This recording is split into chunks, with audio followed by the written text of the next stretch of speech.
Fala galera do canal A Hora do Nocaute. No vídeo de hoje nós vamos falar sobre a atualização do ranking Pound for Pound masculino do UFC. Vou trazer um pouco da minha opinião, trazer um pouco um debate ali sobre esse top 5 especificamente do ranking e trazer minhas expressões, se eu acho que está justo, se eu não acho, o posicionamento de cada lutador. E já deixa aí o seu comentário qual seria o seu ranking e se você concorda com o ranking que foi divulgado e se você vai concordar ou discordar do ranking que eu mesmo vou montar aí para esse top 5. Então já deixa o seu comentário, deixa a curtida, compartilhe o vídeo para o seu amigo que você sabe que gosta de UFC, que gosta de MMA, se inscreve, ativa o sininho que eu vou estar postando conteúdo todos os dias, atualizado sobre diversos assuntos sobre o UFC. Então vamos lá.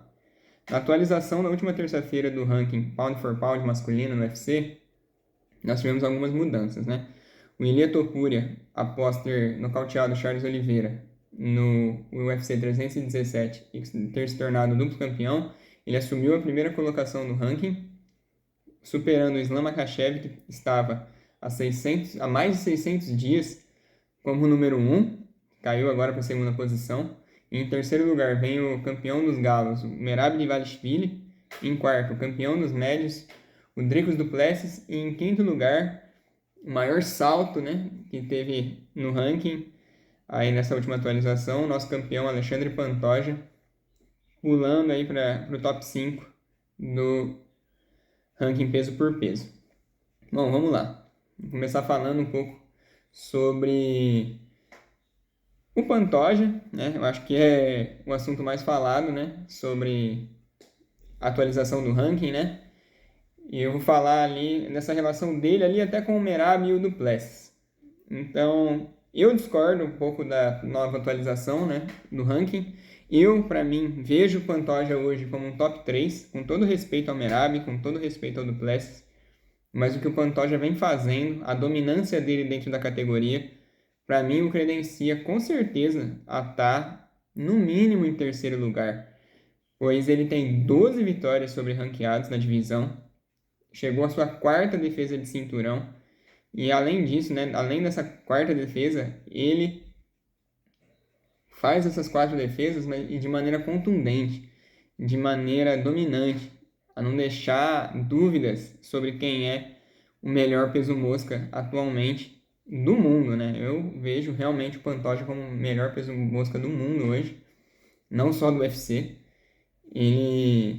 As vitórias que ele teve são muito impressionantes, né? O que ele fez com o Kai Kara France, a maneira que ele se tornou campeão em cima do Brandon Moreno, já conseguiu defender contra o Brandon Royval, defendeu contra o Erceg, o que ele fez com o Kaya Sakura, né? Tirou o Kaya Sakura para nada no último pay-per-view de dezembro. Então, eu vejo ele, sim, como o terceiro colocado atualmente desse ranking. Acho que ele não está por mero preconceito, né, de quem faz esses rankings, às vezes até mesmo do fã, né, com a categoria, né, por ser a categoria mais leve aí entre os homens, e acaba não sendo tão chamativa, né, só por essa questão, mas o que é injusto, né, porque a gente vê qualidade dos lutadores de lá, e especialmente, né, no Pantoja. E como eu disse, né, nada contra o Dricus du Plessis, nada contra o Merab. Inclusive até às vezes acho um pouco injusto, né, o que o pessoal fala do du Plessis, né, trata ele como um lutador mediano, até ruim, justamente só por conta daquele jogo dele, né, que é diferentão, né, que ele tem um estilo bem único, né, o jeito dele de bater, né, o jeito dele de lutar. Mas é inegável que ele é um grande lutador. Para mim, ele hoje ocupa a quinta posição desse ranking. Ele tem vitórias bem expressivas na categoria dos médios, né? Venceu o Robert Whittaker, venceu o Sean Strickland, né, para se tornar campeão, finalizou a Adesanya, conseguiu fazer uma defesa de cinturão também contra o Strickland na revanche. Então, eu vejo o du Plessis como um grande lutador. Também vem fazendo grandes lutas, tendo grandes resultados dentro da categoria. E acho que a quinta colocação, na minha visão, para ele, estaria de bom tamanho. Ele que no próximo mês de agosto aí vai estar defendendo o cinturão dele contra o Chimaev. Creio que será uma grande luta. Até vejo o Chimaev como um favorito, né?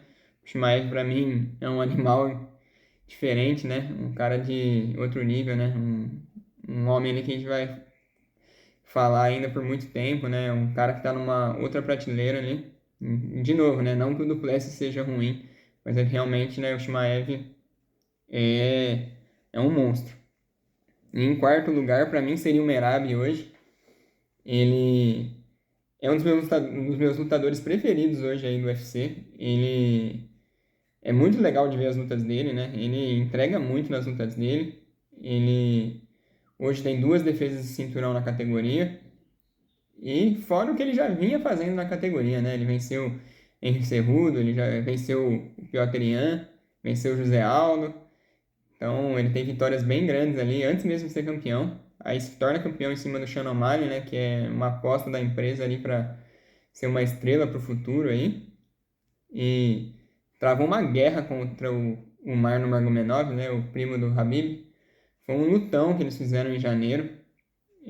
O Merab, né, mostrou naquela luta, né, porque o apelido dele, né, é o The Machine, né, a máquina. O cara não cansa, ele é impressionante ver ele lutar. Parece que ele no quinto round é a mesma coisa dele no primeiro minuto de luta. Ele não acaba o gás, ele tá toda hora impondo o seu ritmo e sem tirar o pé do acelerador.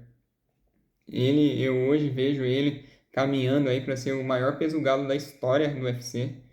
E acredito que vai ser, porque não vejo ninguém vencendo ele hoje na categoria.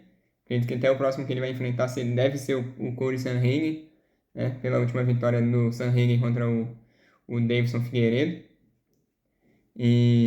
Mas eu acho que, né, por conta de ele ter menos vitórias sobre ranqueados, né, em relação ao Pantoja, dele ter menos defesa de cinturão em relação ao Pantoja, ele deve estar na quarta colocação, mas não longe, né, de desmerecer o que ele vem fazendo, né, é algo gigante, né, o que ele vem fazendo. Não corre de luta, né, pega os principais adversários ali que a categoria tem a oferecer, e na categoria dos galos só tem maluco, né, só tem lutador de alto nível, e então eu acho que é de se respeitar e de se aplaudir o que o Merab vem fazendo. Porém, de novo, né? Acho que o Pantoja vem fazendo algo mais expressivo ainda, né? São 4 defesas de cinturão, 12 vitórias sobre ranqueados. E hoje só vejo ele atrás do Demetrius Johnson, né? Na história da categoria. E hoje não vejo ninguém vencendo ele na categoria. Assim como não vejo ninguém vencendo o Merab na categoria de cima, também não vejo ninguém vencendo o Pantoja na categoria dos moscas. Ele vai enfrentar o Joshua Van na próxima rodada. O Joshua Van, que é um talento, né, muito jovem, vai dar uma luta muito difícil para o Pantoja, a gente sabe. Porém, eu não vejo o Pantoja perdendo esse cinturão num curto a médio prazo. Eu acho que a gente vai ver o Pantoja ainda por mais tempo ainda como campeão. Acredito muito mesmo que ele vai fazer mais defesa de cinturão e só vai aumentar o seu legado aí na categoria e se estabelecer cada vez mais aí nesse ranking peso por peso, né? E se aí ele não subir de posição nesse ranking segundo os jornalistas, né, a gente, né, vai desconfiar realmente que é perseguição com ele, né? Porque não tem condição, né? Para mim hoje ele realmente deveria ser o terceiro.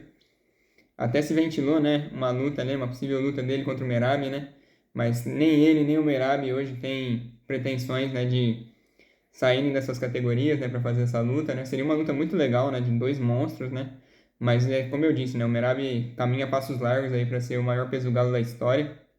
Então, ele vejo o Merab bem focado mesmo na sua categoria, né, para estabelecer sua dominância, assim como o Pantoja também, né? Vejo ele também muito focado em se manter na categoria, construir seu legado na categoria, impor sua dominância, que já é muito grande, e por muito mais tempo. Então, quem sabe, né, um dia, né, o pensamento desses dois venha a mudar, que um dia talvez eles possam se encontrar no octógono, né? Porém, hoje, a realidade dos dois é essa, e, na minha opinião, né, para mim ali, Pantoja como terceiro, Merab como quarto e o Duplessis como quinto. E aí, agora para finalizar o nosso vídeo, eu vou falar sobre o Ilia Topuria tendo assumido o primeiro lugar, colocando o Islam Makhachev em segundo. Hoje vejo argumentos e números e feitos muito válidos para colocar o Ilia Topuria como primeiro hoje do ranking. Afinal, né, o que ele vem fazendo, né, de 2024 para cá, né, até antes, né, mesmo, né, ele já vinha vencendo lutas de maneira incrível, né, de maneira dominante, né, mas o que salta aos olhos com certeza é o que ele vem fazendo do ano passado para cá, a partir do momento que ele nocauteou o Volkanovski, né, tomou o cinturão dos penas para ele, conseguiu depois fazer a defesa de cinturão contra o Max Holloway, venceu o Max Holloway também de maneira contundente, sendo o primeiro homem a nocautear o Max Holloway, acabou abrindo mão do seu cinturão, né, para tentar o duplo campeonato e conseguiu, tendo nocauteado o Charles aí no último UFC 317, se tornando duplo campeão. Então, são realmente argumentos, né, e feitos que o credenciam, sim, né, para estar em primeiro. Eu, aí agora vou falar da minha opinião, né, tô dando minha opinião, apresentando a vocês o meu olhar. Acredito que ainda o Islam deveria ser o primeiro, né, ele dominou, né, a categoria dos leves, né, ele tem o recorde de defesa de cinturão na categoria dos leves, são 4, né, ele conseguiu defender 2 vezes contra o Volkanovski, né? A primeira luta, algumas pessoas até falam, né, que viram vitória do Volkanovski, né? Falam uma vitória contestada ali falam que é uma vitória contestada do Makhachev. Para mim, não. Para mim, o Makhachev realmente venceu aquela luta com 3 rounds a 2 contra o Volkanovski. E na revanche, né, é indiscutível, né? Um nocaute brutal ali, com um chute na cabeça. Ele conseguiu reter o cinturão. Depois ele travou uma guerra contra o Dustin Poirier, né? Uma das lutas mais legais, né, do ano passado. E ele conseguiu finalizar o Dustin Poirier com um Darcy Choke. Acabou vencendo uma lenda do esporte, né, também, né? O Dustin Poirier ficará marcado na história, né? É um atleta que muitos de nós fãs gostamos e vemos ele com muita admiração. E nesse ano, ele ia enfrentar em janeiro o Arman. O Arman acabou tendo que sair da luta, né? Segundo a equipe dele, por um problema nas costas, né? Algumas pessoas dizem, né, que foi por conta que ele não ia conseguir bater o peso, e aí jogaram, né, essa lesão como uma desculpa, né? Mas a gente nunca vai saber, né? E o Moicano entrou ali de última hora ali no lugar do Arman para fazer essa disputa de cinturão com o Makhachev, e o Makhachev conseguiu finalizar ele também, né, no Darcy Choke no primeiro round. É uma especialidade no Makhachev, essa finalização. Então, acho que essa dominância dentro dos pesos leves, para mim, ainda o credencia como o primeiro do ranking, né? E afinal, né, a gente tem que lembrar, né? Ele venceu o Charles ali no auge do Charles, né? Onde o Charles vinha de muito tempo invicto. E ele conseguiu vencer o Charles de maneira contundente. E depois, quando ele vence o Volkanovski também, o Volkanovski era o número 1 peso por peso da época. E também estava invicto há muitos anos, né? Então, só aumenta, né, esse feito do Islam. E também, né, se a gente considerar tudo que o Islam fez antes também de se tornar campeão, é muito grande, né? O Islam finalizou o Dan Hooker de maneira brutal, venceu o Arman Tsarukyan, né? Na estreia do Arman, aquela luta para mim foi muito divertida, né? Porque foi uma luta onde os dois mostraram um nível altíssimo de wrestling, né? Para mim foi muito legal de ver aquela luta. O Islam ganhou. E o Islam também já venceu, né? Outros nomes, né? Como o Bobby Green, por exemplo. E para mim isso o coloca como o maior peso leve da história do UFC, até mesmo na frente do Khabib, né? E para mim o faz ainda ser o número 1 peso por peso na minha visão. E acredito que se em novembro ele venceu o Jack Della Maddalena, né? Que se essa luta sair realmente, né? Como está planejado, né? Para ser em Nova York em novembro, no pay-per-view de novembro. Ele se torna duplo campeão se ele vencer o Jack Della Maddalena. E ele deve voltar a assumir esse primeiro lugar aí no rank pound for pound. Mas não acho nenhuma loucura, né? Quem coloca o Topuria como primeiro aí. Só apresentei realmente minha visão. Então, se você gostou desse vídeo, deixa o like, compartilha aí com um amigo que você sabe que curte MMA, que curte UFC. Se inscreve no canal, quem não for inscrito, ativa o sininho. Como eu disse, eu vou estar soltando conteúdo diário aqui para vocês. E deixa o comentário de vocês, falem se vocês concordam comigo, se vocês discordam de mim. E Se vocês discordam, montem o ranking de vocês aí nos comentários que eu vou ler e vou querer acompanhar o que vocês têm a dizer. Obrigado aí pela audiência, tamo junto e um abraço.